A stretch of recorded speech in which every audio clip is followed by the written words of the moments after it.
Lil Brunson back at you with the back at you, and this is part 2 of the War Report heading into the Super Bowl. And in case you've been living under a rock, in case you don't know what's going on, we in the Super Bowl. Birds. We in the Super Bowl. So there's a lot of things that y'all got to realize right now at this point leading up into the Super Bowl. Practices are ramping up. Things are getting more intense, I'm pretty sure. I'm pretty sure they're preparing to an optimum level. We're preparing to an optimum level. But make no mistake about this. This is literally war. I'm looking at this as war, which is why this segment of everything I'm covering right now is definitely called the War Report. And one thing that I definitely want to point out that a lot of you may not know is that this Eagles team that's playing the Patriots this year, in my opinion, is the best Super Bowl team the Patriots have ever played in the Super Bowl. Now, I'll tell you why. This Eagles team is ranked top 5 in offense and defense. No other team the Patriots has played was in the Super Bowl was ranked top 5 in offense and defense. The same team. And all the times Tom Brady and Bill Belichick went to the Super Bowl, no team had that particular setup, that particular roster where they had a top 5 offense and a top 5 defense. This Patriots team is the worst out of all of the teams that went to the Super Bowl, in my opinion, because they're a little younger on defense. They're not proven in a lot of areas. And a lot of games that they won was definitely on Tom Brady's prestige and his arm. I see people starting to come to their senses. They know our roster is better. They know the talent level on our team is better. So people are starting to sway their bets more to the Eagles and less than the Patriots. Because if we learned anything throughout this playoffs, we definitely can't go by what Vegas is saying and us being the underdogs, because we were supposed to not even beat the Falcons. You know what I mean?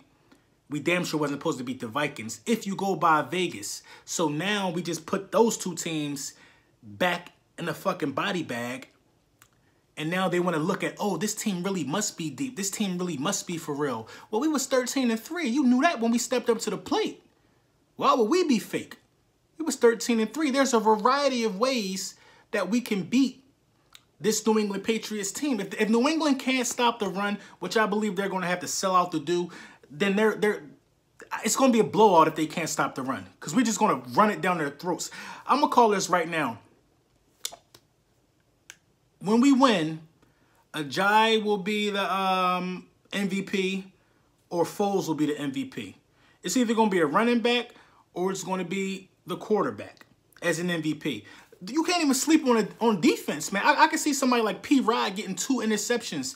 Not clean ones where he could jump a route, but some tip shit in the air. That stuff can happen because our defense is really active.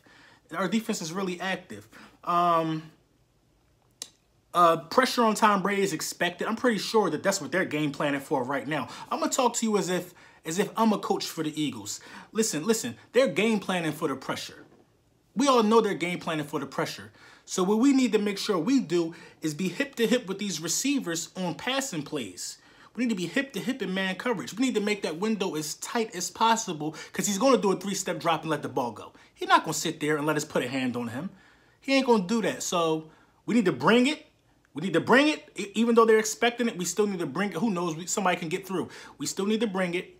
We still need to hit him legally without getting a bullshit call. We still need to bring the force, but we need to.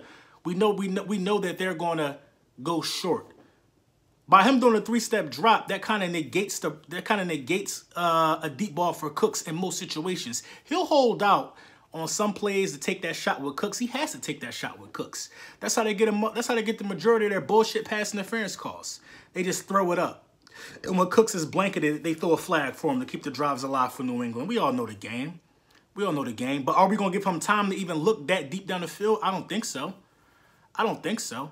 Yeah, they could say the Jags was this and the Jags was that defensively, but the Jags lacked experience on that side of the ball. They were good. Don't get me wrong, the Jags secondary is great. The Jags defense is great, but they lack experience and they had a real minuscule pass rush.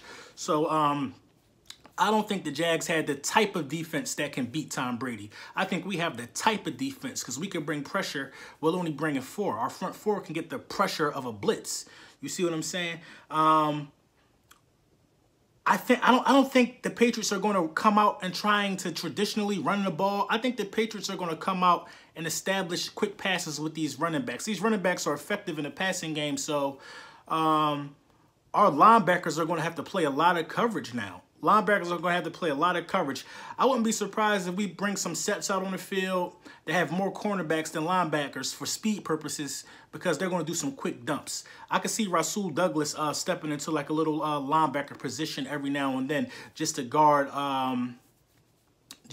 some running backs coming out the field for those third and passing downs.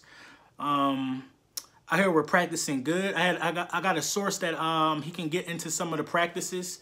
The few that are still going to be in Philly before they take off. They said practice is looking good. It's real intensive. It's intensive. Like these guys, I hear these guys are practicing like it's our last days. You know what I'm saying? And that's great. If we don't win this game, we got to come in there with that mindset. If we don't win this game, it's over. Because this team will never be assembled like this with the same players again. People are going to move on. This roster is going to be different next year. We all know that. If you didn't get a deal this year, the roster is going to be different next year. So we got to capitalize and make the best of our opportunities now. And we are primed to knock these dudes off. This ain't no shot in the dark for us. This is going to be a good game. This is going to be a good game. I mean, it's going to either be a good game or we're going to blow them out. They're not blowing us out. They're not blowing us out. They're men. They bleed just like we bleed. You know what I'm saying? They bleed just like we bleed. We're going to check the pressure of these balls. We're going to let the refs know that we on to that bullshit y'all be doing in the playoffs. And we're going to make sure ain't no spies in the stands. All we want to see is dog mass in the stands. All we want to see is dog mass in the stands. We don't want to see no spy gate, no ref gate, no deflate gate. You know what I mean? And if they keep that stuff out of the game and keep it clean, and then we're going to be hoisting our Lombardi.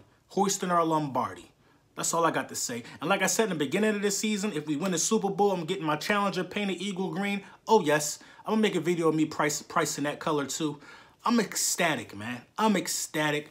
I'm happy to be in the Super Bowl. I'm happy we made it here against all the odds. Everybody doubted us. And for all you Eagles fans who live in Philly, and since we don't have a Super Bowl, you decided to jump on the bandwagon back in the 90s of the Cowboys, or even ride the Patriots dick, or be a Pittsburgh fan, or be a Giants fan, or be a DC fan, or be any fan of another team that got a ring just because we don't have a ring. After we get this ring, we don't want you back.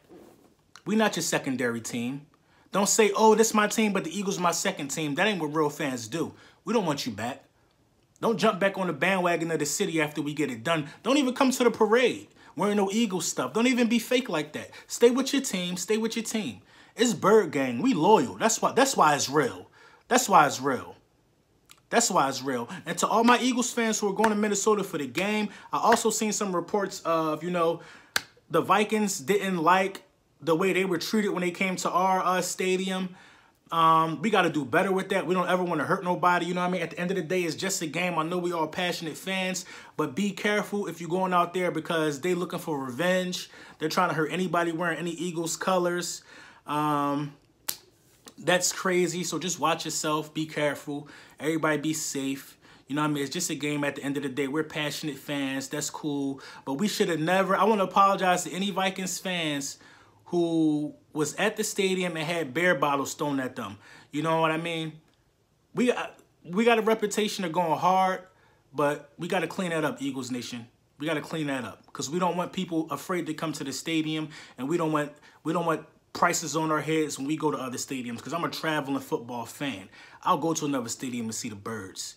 You know what I mean? Although I ain't no kid, nobody about to walk down on me, but we all should be able to be safe anywhere we go. With that being said, this is part 2 of the War Report. Lord Brunson back at you with the back at you. About to hit the gym. Get my squad on. Make sure you follow me on Twitter at Lord_Brunson. Make sure you follow me on Instagram, LordBrunson17Y. And we gone.